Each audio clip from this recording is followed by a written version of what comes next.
Bagaimana proses dari pembongkaran pagar laut sendiri ini cukup menarik dari yang bisa kami pantau di lokasi saat ini di perairan Tanjung Pasir, Kabupaten Tangerang, yang mana tadi beberapa personil atau marinir dari TNI Angkatan Laut yang berada di kapal kami yang merupakan kapal nelayan ini segera terjun menuju ke kapal karet yang memang digunakan oleh TNI Angkatan Laut, yang mana kalau kita lihat bagaimana mekanisme dan juga proses dari pembongkaran pagar laut yang ada di tempat saya melaporkan saat ini, memang ini kerjasama antara yang bersinergi antara TNI Angkatan Laut dan juga nelayan yang memang berada di perairan sini. Kalau bisa kami gambarkan kepada Anda, Hijul dan juga pemirsa, prosesnya ini cukup menarik, yang mana ini saling bahu-membahu, yang mana untuk TNI personil Angkatan Laut ini berusaha untuk mengaitkan atau membelitkan pagar laut tersebut dengan tali tambang, yang mana tali tambang yang memang bisa dilihat saat ini sedang disimpulkan, bisa ditalikan begitu di pagar laut yang memang terbentang ini. Kalau kita lihat ini cukup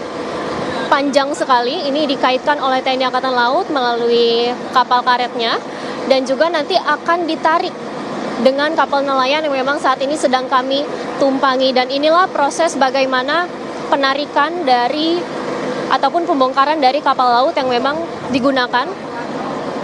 Ini akan segera ditarik dengan kapal nelayan sehingga dapat merubuhkan pagar-pagar laut yang memang tertanam. Dan ini sesaat lagi kapal kami akan menarik pagar laut yang memang tadi baru saja telah dikaitkan oleh personil TNI Angkatan Laut, sehingga merubuhkan pagar-pagar laut yang memang membentang. Kalau kita lihat di sini ini sungguh panjang sekali, sehingga ini seperti membatasi antara para nelayan yang memang akan mencari nafkah ke perairan yang ada di Kabupaten Tangerang.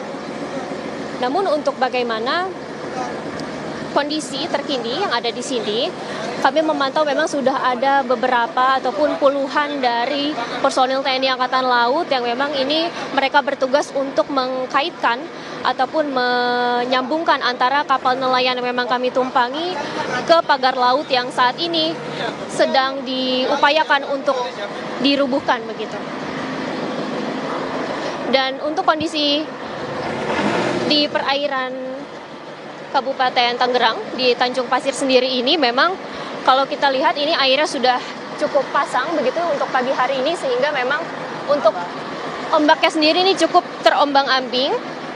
Namun ini tidak menyurutkan bagaimana semangat dari para personil TNI Angkatan Laut untuk sama-sama dengan tidak hanya melibatkan TNI Angkatan Laut, tetapi juga dengan bahkan tadi kami banyak sekali melihat ratusan nelayan yang memang sama-sama ikut berkontribusi untuk merobohkan pagar laut yang saat ini sedang berlangsung.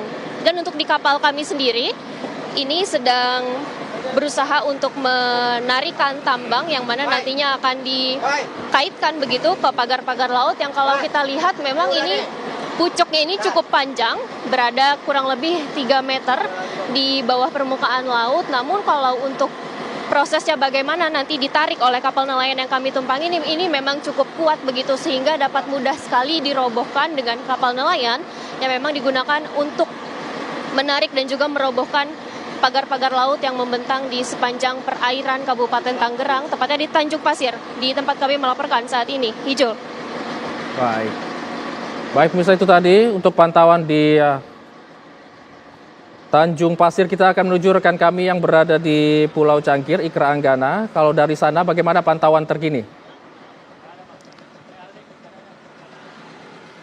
Baik, selamat pagi Hijul dan juga pemirsa. Pantauan langsung dari Pulau Cangkir, Desa Krojo, Kecamatan Krojo, Kabupaten Tangerang, Banten. Saat ini memang informasinya para nelayan juga hari ini akan turut membantu membongkar pagar laut yang dimana sesuai dengan instruksi ataupun arahan dari Presiden Prabowo Subianto ini sudah memang harus dicabut ataupun disegel seperti itu. Dan hari ini aktivitasnya nanti rencananya para nelayan ini akan membantu proses pembongkaran. Namun kami tidak melihat adanya anggota dari TNI Angkatan Laut sebagaimana tadi yang disampaikan bahwa proses pembongkaran sendiri rencananya terjadi sepanjang hari ini sepanjang 2 kilometer yang berlokasi di Pulau Pasir. Sementara memang lokasinya ini berbeda sekali, di mana di titik titik ini adalah titik yang memang sangat terdampak, nelayan yang sangat terdampak di Kabupaten Tangerang, Banten. Untuk mengetahui apa saja giat-giat hari ini, saya akan mengajak Anda, Hijul dan juga pemirsa, berbincang kepada perwakilan nelayan yang nantinya ikut akan melakukan giat untuk pembongkaran pagar laut di Pulau Cangkir. Pagi ini kami sudah di Pulau Krojo dan saat ini posisi saya di perahu, pemirsa, dan ini sudah ada perwakilan nelayan yang nantinya akan bersama-sama membongkar pagar laut. Selamat pagi Pak, dengan Pak siapa? Pagi Pak Haji Heru. Pak Heru, ini bisa diinformasikan apa saja rangkaian giat yang akan dilakukan oleh masyarakat nelayan khususnya untuk membongkar pagar laut hari ini, Pak? Rangkaian kegiatan hari ini seperti direncanakan para nelayan ya, untuk pembongkaran pagar misterius itu yang di Pulau Cangkir, dan insya Allah akan dilaksanakan hari ini. Adapun jamnya belum kita pastikan, yang jelas hari ini insya Allah di bibir pantai Pulau Cangkir ini kami dan rekan-rekan akan membongkar pagar laut ini. Rencananya berapa pagar laut yang akan dibongkar oleh teman-teman nelayan dan berapa Pak teman-teman nelayan yang akan ikut berpartisipasi dalam pembongkaran hari ini, Pak? Kemungkinan kita sih pengennya sih bukan hanya simbolis ya, pengennya serentak hari ini selesai semua. Karena saya yakin para nelayan di sini bukan ratusan ataupun ribuan, bahkan puluhan ribu sebenarnya nelayan yang punya kapal perahu. Kalau kita gerakan semua serentak sehari pun sebenarnya bisa, bukan hanya simbolis, kita pinginnya serentak gitu. Karena bibir mata air sungai di sini banyak, ada mata air sungai-sungai sini, Sungai Cipasilian ya, ada Sungai Cipasilian, Sungai Cimenceri, Sungai Siroge, sungai yang lainnya banyak, ada beberapa titik sungai, dan memang sungai tersebut banyak nelayannya. Ya. Rencananya ada berapa nelayan Pak kalau dari titik ini sendiri Pak, dan nanti dari teman-teman sendiri akan ngebongkar berapa kilometer mungkin Pak hari ini Pak? Hari ini di bibir pantai Kecamatan Kronjo itu kurang lebih sekitar 3 kilo sampai 4 kilometer lah. Iya. Jadi kurang lebih ya kita pergerakannya fokus di Kecamatan Kronjo, dari mulai desa Pageran Ilir, desa Kronjo sampai desa Muncung. Persiapan apa aja yang sudah dilakukan teman-teman nih Pak untuk ngelakuin giat hari ini? Tentunya persiapannya di pengamanannya dulu. Pengamanan. Seperti kita menyiapkan alat-alat kayak tour guide gitu, ataupun jas untuk mengamankan, ataupun ban pelampung, dan juga kayak tambangnya, atau barangkali takelnya, atau seling gitu barangkali bisa dipakai, dan juga mesin kapalnya harus bensinnya, solarnya harus siap gitu segala-galanya. Ya, mungkin hari ini kita butuh salah satu buat pergerakannya lah, semua harus dipersiapkan secara matang. Baik. Ini rencananya teman-teman sendiri akan membongkarnya seperti apa Pak? Kan mengingat pagar laut ini menancap sekitar 5-6 meter, cukup dalam dan cukup sulit pasti. Itu rencananya gimana nih teman-teman untuk mencabut pagar laut ini Pak? Ada ini? Ya, kalau mencabut sih saya rasa paling mudah dibanding masang. Ya, kalau seandainya kita taruh kita tuang bengkel motor contoh, masang itu kan paling susah itu, tapi ketika ngebongkar paling gampang, paling mudah. Nah, caranya kita siapkan salah satu alat dan bahan. Nah, alatnya itu seperti dadung ya, dadung tampar atau tambang lah kalau di sini. Tambangnya itu yang kuat itu biasanya tambang nanas. Tambang nanas yang biasa dipakai oleh kapal gardan kalau di sini, ataupun kapal sondong. Nah, itu kita butuh alat tambangnya itu kurang lebih taruh 100 meter. Tinggal ikat dari depan, nanti dipaul. Nah, kita lingkarin semua sehingga tarik pakai kapal yang mesinnya 2. Sehingga setelah dipasang baru jebol semua. Pak, kita tahan dulu bincang-bincang kita ntar kita ngobrol lagi ya Pak ya. Pak Heru, baik, itu tadi pemirsa tanggapan salah satu perwakilan nelayan, dan nantinya sekitar tadi 30 nelayan ini akan mencoba untuk mencabut pagar laut. Tapi untuk sementara saya kembalikan ke Hijul dan di studio. Baik, terima kasih Ikra. Baik pemirsa, kita akan kembali dengan rekan kami Putri Sofia yang berada di Tanjung Pasir. Putri Sofia, untuk kegiatan apa yang sedang dilakukan saat ini, Putri? Ijul, baru saja untuk kapal kami sendiri ini baru saja berhasil merobohkan satu pagar bambu yang memang kalau dilihat ini bagiannya cukup besar. Tadi memang sudah ada beberapa metode yang dilakukan untuk membongkar ataupun merobohkan pagar laut yang terbuat dari bambu ini. Tadi ada beberapa metode seperti dengan tangan kosong menarik secara langsung dari kapal kami, namun memang kurang efektif mengingat bahwa di sini cuaca ataupun kondisi lautnya ini sedang pasang sehingga ombak sendiri ini cukup besar.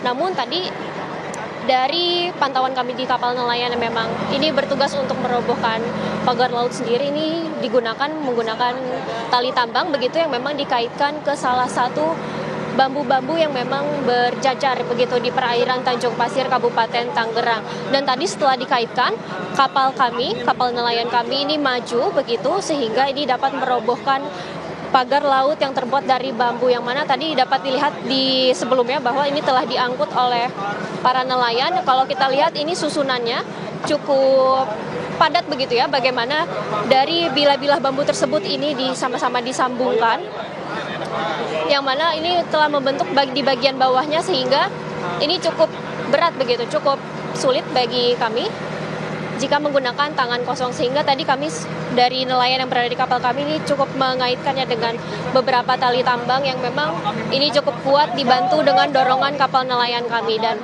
untuk pantauan terkini kami masih melakukan upaya pembongkaran sekaligus merobohkan pagar-pagar yang berada di perairan Tanjung Pasir Kabupaten Tangerang. Dimana kalau kita lihat ini dari personil TNI Angkatan Laut sendiri ini berusaha untuk mengambil begitu lemparan dari tali tambang yang diberikan oleh para nelayan, kemudian menuju dengan kapal karetnya ke pagar laut yang memang ada di perairan Tanjung Pasir. Dan ini situasinya memang cukup ramai sekali karena banyak sekali nelayan yang memang ikut sama-sama bahu-membahu membantu untuk sama-sama merobohkan pagar laut di Kabupaten Tangerang. Tadi memang sempat ada beberapa kegagalan begitu, namun cepat ditanggapi, cepat dicarikan solusinya oleh para nelayan karena ini memang membutuhkan tali tambang yang cukup tebal begitu, cukup keras kalau kita bisa gambarkan kepada Anda pemirsa. Dan juga bagi para nelayan sendiri ini bahu-membahu bersama personil TNI Angkatan Laut untuk sama-sama menarik begitu menggunakan tenaga dari kapal nelayan yang ada di perairan Tanjung Pasir. Selain itu juga tidak hanya kapal nelayan, tidak hanya dari kapal ataupun perahu karet yang digunakan oleh TNI Angkatan Laut, tetapi juga kami melihat ada satuan patroli TNI Angkatan Laut yang berjaga-jaga sekaligus membantu. Dan dapat dilihat di sebelah sana itu terdapat bangkai ataupun pagar laut yang memang sudah mengapung. Ini adalah salah satu pagar laut yang sudah berhasil dirobohkan oleh kapal nelayan yang memang kami tumpangi saat ini. Hijul. Baik, terima kasih Putri Sofia. Kami akan tunggu update berikutnya dari Anda.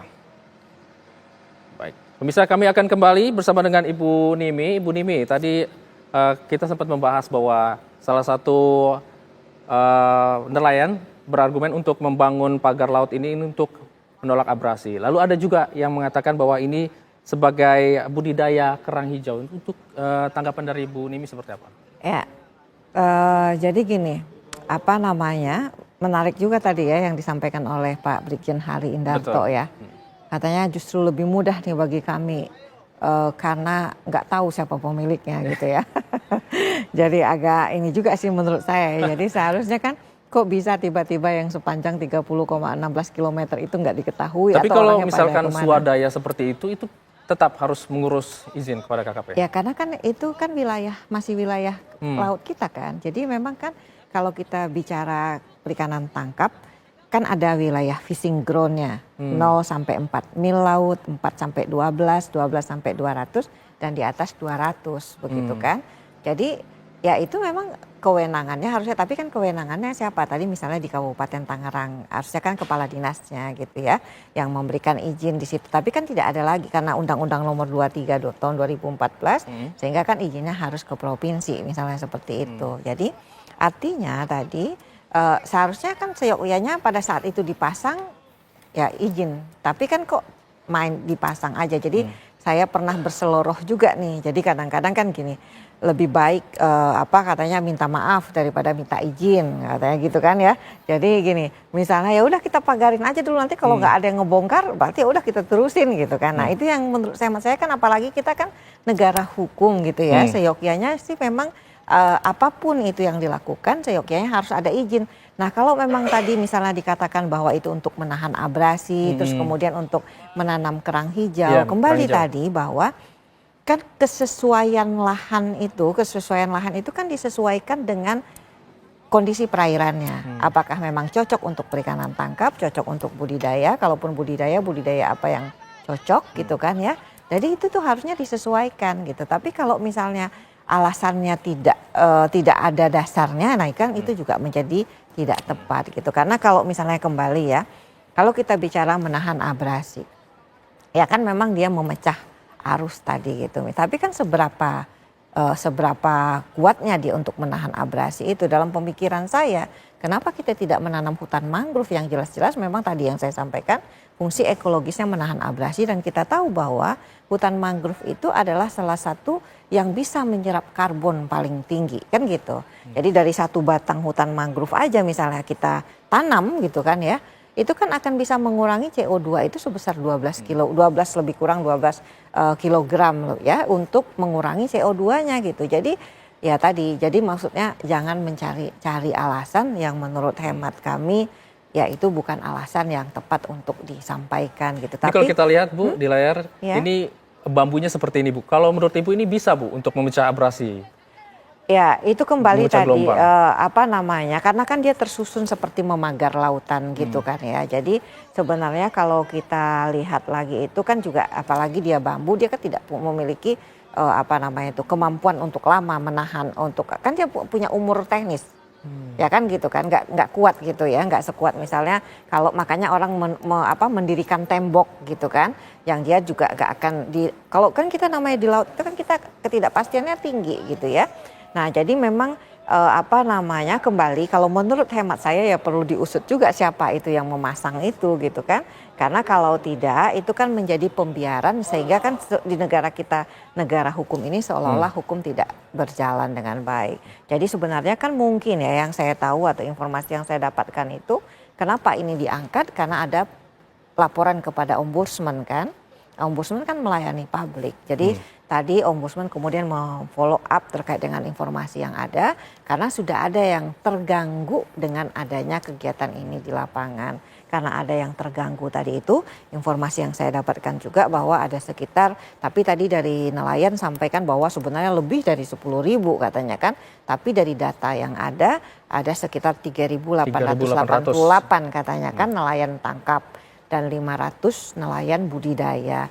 Nah artinya tadi kalau memang itu nanti makanya itu yang saya selalu sampaikan bahwa di dalam membuat satu kebijakan, di dalam mengelola suatu ruang itu memang tidak bisa ditentukan oleh satu pihak karena banyak stakeholder yang terlibat di situ.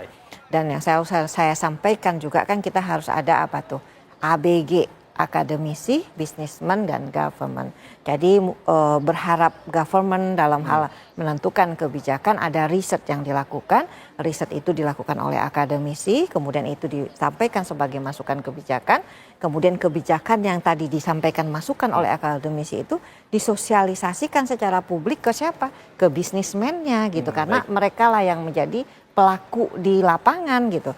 Saya pernah punya pengalaman menyusun. Tapi kita tahan dulu Bu ya. Tahan dulu ya. Breaking News akan kembali usai jeda iklan berikut ini. Ya.